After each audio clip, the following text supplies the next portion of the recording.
দীর্ঘ ১ বছর পর জাতীয় দলে আবার ব্যাক করেছি। আল্লাহর অশেষ রহমত, শুকর আলহামদুলিল্লাহ। শুকরিয়া জানাই আল্লাহর প্রতি।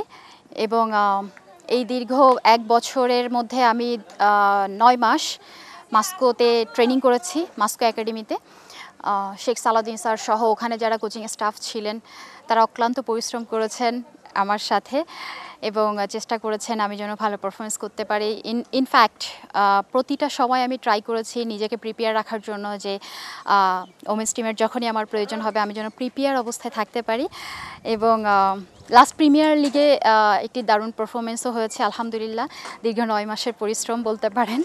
সো সব কিছু মিলিয়ে এটা অনেক ভালো ফিলিং যে আমি আবারও বাংলাদেশ টিমকে প্রতিনিধিত্ব করতে পারবো। আমি সবসময় ফিটনেস ফ্রিক। আমি ৯ বছর বয়স থেকে খেলাধুলা করি এবং সেটা হ্যান্ডবল, ভলিবল সবাই জানে। Inter school, inter district, inter division তখন থেকেই আসলে শুরু।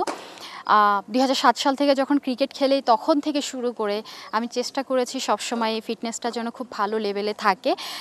আমি যেহেতু একজন পেস বোলার এবং ২০০৭ সাল থেকে শুরু করে এখনও পর্যন্ত আমি চেষ্টা করেছি একই পেস মেনটেন করার জন্য, বরং ইনক্রিজ হয়েছে পেসটা আমার, ডিমোশন হয়নি। সো এটা আমাকে হেল্প করেছে বিশেষ করে আমার ফিটনেস এবং আমার স্ট্রেংথ লেভেল।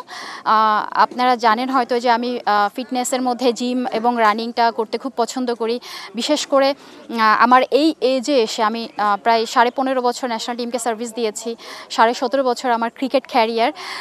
সব কিছু মিলিয়ে দেখা যায় যে আমি এখনও আমি যে লেভেলে ওয়েট ট্রেনিং করি বা আমি জিম ট্রেনিং করি, ওই পাওয়ারটা আমাকে হেল্প করে আমার আসলে পেস জেনারেট করতে বা আমার ফিটনেস লেভেলটা ধরে রাখার জন্য। So it's help me. Try করেছি যেন খুব ভালোভাবে প্রিপেয়ার হতে পারি এশিয়া কাপের জন্য, আপকামিং এশিয়া কাপের জন্য। এবং যেহেতু আমি প্রিমিয়ার লিগের আগে টিমের বাইরে ছিলাম, ওখানেও ট্রাই করেছি আমি নিজেকে যেন খুব ভালোভাবে প্রিপেয়ার করতে পারি। প্রিমিয়ার লিগ একটা ভালো বলতে পারেন যে আমার জন্য টার্নিং টুর্নামেন্ট ছিল, যেখানে কিনা আমি খুব চেষ্টা করেছি নিজেকে আরও ভালোভাবে প্রিপেয়ার করার জন্য। এবং তারপরে ন্যাশনাল ক্যাম্প চলছে আমাদের। সো আশা করছি যে হেল্প হবে আমার যে প্রিপারেশন সেটা ম্যাচে পারফরমেন্সে ডেলিভার হওয়ার জন্য হেল্প করবে আমাকে। এশিয়া কাপের দলের টার্গেট ডেফিনেটলি ফার্স্ট টার্গেট আমাদের সেমিফাইনাল খুব ভালোভাবে খেলা। এবং আমরা এখানে একটা ইকুয়েশন আছে আমাদের, যেটা আমি মনে করি যে আমরা যদি গ্রুপ চ্যাম্পিয়ন হয়ে সেমিফাইনাল খেলতে পারি সেক্ষেত্রে হয়তো পাকিস্তানের সঙ্গে আমাদের সেমিফাইনালে ফেস হতে পারে। এদিক থেকে আমাদের জন্য একটু ইজি হতে পারে এবং আমরা অবশ্যই সেটাই চেষ্টা করব। সো ফার্স্ট ম্যাচ থেকেই আমাদের খুব ইম্পর্টেন্ট ম্যাচ থাকবে। ফার্স্ট ম্যাচ খুব ভালোভাবে পজিটিভ রেজাল্ট যদি আমরা ইনশাল্লাহ বাংলাদেশ টিমের জন্য নিয়ে আসতে পারি, এটা আমাদের জন্য ভালো হবে। এবং ডেফিনেটলি আমরা চেষ্টা করব যে আমাদের সুখ স্মৃতিতে ব্যাক করার জন্য, যেটা আমরা ২০১৮ সালে করেছিলাম। এবং আমার পার্সোনালি নিজের টার্গেট থাকবে যেন আমি প্রত্যেকটা ম্যাচে খুব ভালো কন্ট্রিবিউট করতে পারি দলের জয়ে।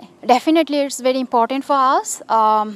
এশিয়া কাপে আমরা শ্রীলঙ্কা, পাকিস্তান এবং ইন্ডিয়াকে ফেস করতে চলেছি কোনো না কোনোভাবে। সো এদিক থেকে 3টা টিমই অনেক ইম্পর্টেন্ট আমাদের জন্য, যেহেতু ওয়ার্ল্ড কাপ আমাদের নিজেদের দেশেই হচ্ছে। সো এটাও আমাদের জন্য একটি প্লাস পয়েন্ট হয়ে থাকবে, যেহেতু ওয়েদার উইকেট আমাদের পরিচিত। সো আমরা যদি ওখানে খুব ভালো ম্যাচ খেলে আসতে পারি এবং ভালো পজিটিভ রেজাল্ট নিয়ে আসতে পারি, সেদিক থেকে আমরা মেন্টালি এবং স্কিলি অনেকটা এগিয়ে থাকবো। এটা আমাদের জন্য হেল্পফুল হবে অবশ্যই।